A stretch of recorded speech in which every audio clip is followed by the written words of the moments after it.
What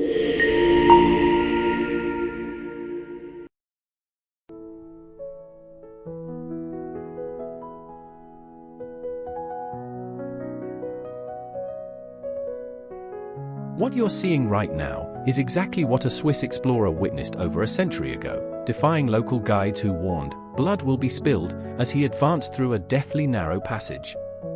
This is Petra. But the story I'll tell you is nothing like the tourist brochures. This isn't just a beautiful rock-hewn city.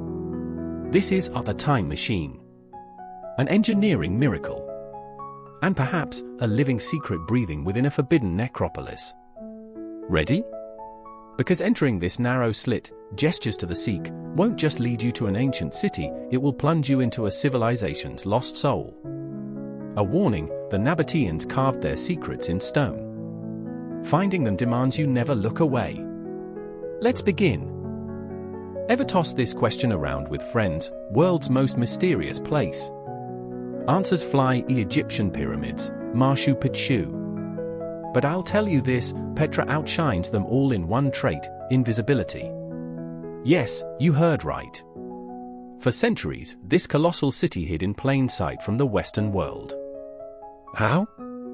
Here's your first conversation stopper: the Nabataeans designed it to be accessible only through a single, impossibly narrow, natural fissure, the Sikh. Imagine a fortress whose gate is so tight, you'd have to turn sideways to enter. Enemy armies would bottleneck here, crushed under rocks and arrows hurled from cliffs above.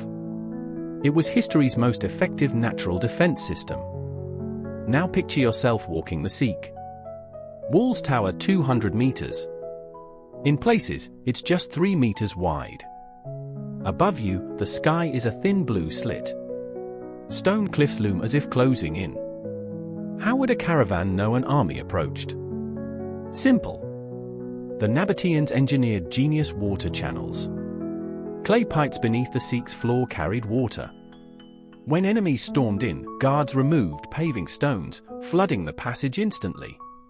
They weaponized water in the desert. They found water and turned it into a weapon. I hear you ask. Exactly. And here it is, perhaps the world's most iconic, photographed, yet misunderstood monument, Al-Khazneh, the treasury. But what if I told you this masterpiece had nothing to do with treasure? Bedouin legends claim Pharaoh's gold hides in the giant urn atop it, even that bullet holes pockmark the urn from treasure hunters. But archaeologists reveal something far stranger: Al-Khazneh was likely a royal tomb. And no ordinary one. Study the craftsmanship. It was carved top-down from a single rock face, with millimeter precision. They didn't build it, they birthed it. Like sculptors, they shaped a mountain. Why such grandeur? This is the Nabataean mindset. Death wasn't an end. These tombs weren't just bone repositories, they were immortality and power carved in stone. Placing this monument at the city's entrance screamed to all, even the gods, we are here. We are mighty. We endure. Now drop this at your next gathering, the figures on Al-Khazneh's upper level. Not Nabataean gods, but deities from Greek and Egyptian myth. Scythian Amazons, goddess Nike, the Dioscuri. What does this mean? The Nabataeans were cultural alchemists. Like today's globalized world, they absorbed beliefs and traditions, forging something uniquely theirs. Pragmatic. Open-minded. Perhaps their greatest secret. But Petra wasn't just tombs. Here's where Nabataean life pulsed, the city center. And here, in one of Earth's driest regions, they built a hydraulic civilization. Water? In the desert? No way. I hear you. Well, here's a truth you won't find elsewhere: the Nabataeans were hydroengineering geniuses. They harvested scant desert rainfall, just 15 centimeters per year, via an astonishing system, hundreds of kilometers of channels, cisterns, filtration pools, and aqueducts. They stored and distributed over 5 million liters of water daily in Petra. Think Dubai's desalination plants, but 2,000 years earlier, using stone, earth, and sheer brilliance. That simple channel you see? Built on a slope of less than 0.3%. Water flowed almost flat, defying gravity. Engineers today still marvel at this precision. And it wasn't just for drinking. Fountains, baths, even sewage systems existed here. Yes, sewer systems before the Romans, in the desert. Notice those Roman bath ruins? Beneath them, flawless heating, hypocausts, and wastewater channels. A Petra merchant could unwind in a Roman-style spa after a caravan journey. Tell your friend, Petra had hot water and central heating before Rome. Watch their jaw drop. But Petra's secrets run deeper. Here's the Petra few tourists see. That colossal facade above us? Ad-Dair, the monastery, even larger than Al-Khazneh. 800 steps climb, but worth it. Likely a temple to the god Dushara. Stunned by its scale? Now ask, who built these giants?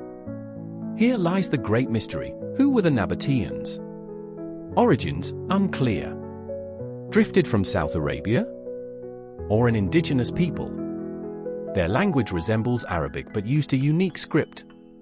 Inscriptions are deciphered, but their stories stay silent. We know them mostly through their enemies, the Romans and Greeks. Ironic, no? Their power lay in trade networks: Lebanese cedar, Indian spices, Yemeni incense, frankincense, myrrh, Chinese silk, African ivory, Arabian horses. The world's treasures flowed through Petra. Imagine its market: Indian merchants, Egyptian priests, Greek philosophers, Roman legionaries, Bedouin herders. An ancient globalization hub. Their trade mastery? Beyond transport. Legends say they developed special feed to boost camels' drought resistance. And their tax policy? They safeguarded caravans for protection fees. The original logistics moguls. But like all great civilizations, the Nabataean star faded.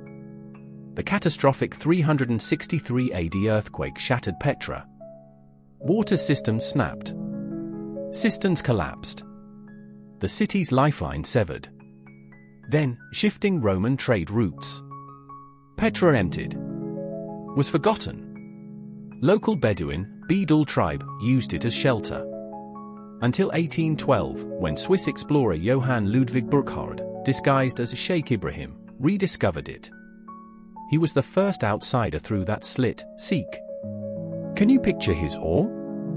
A dream city standing majestic beneath centuries of sand and oblivion. As Burckhardt wrote, no spectacle had ever produced a more magnificent effect. Today Petra is a World Heritage Site and New World Wonder. But its secrets aren't done.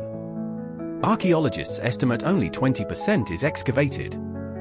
Meaning beneath what you see, under sand and stone, lies 80% pure unknown.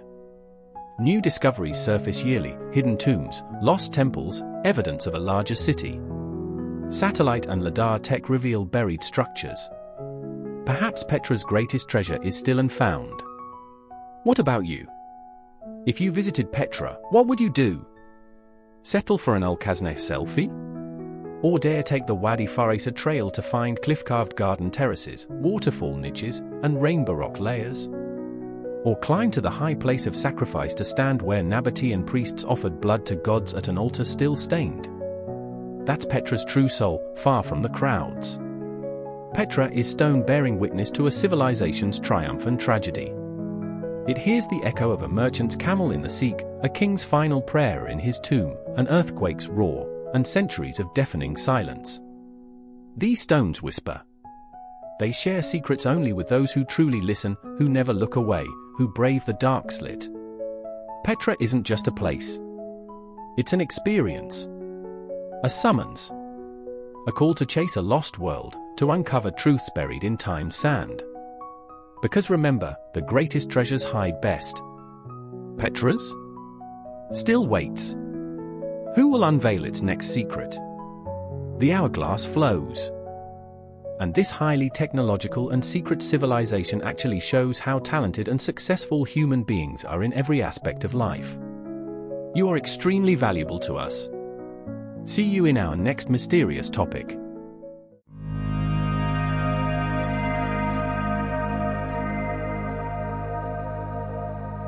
you.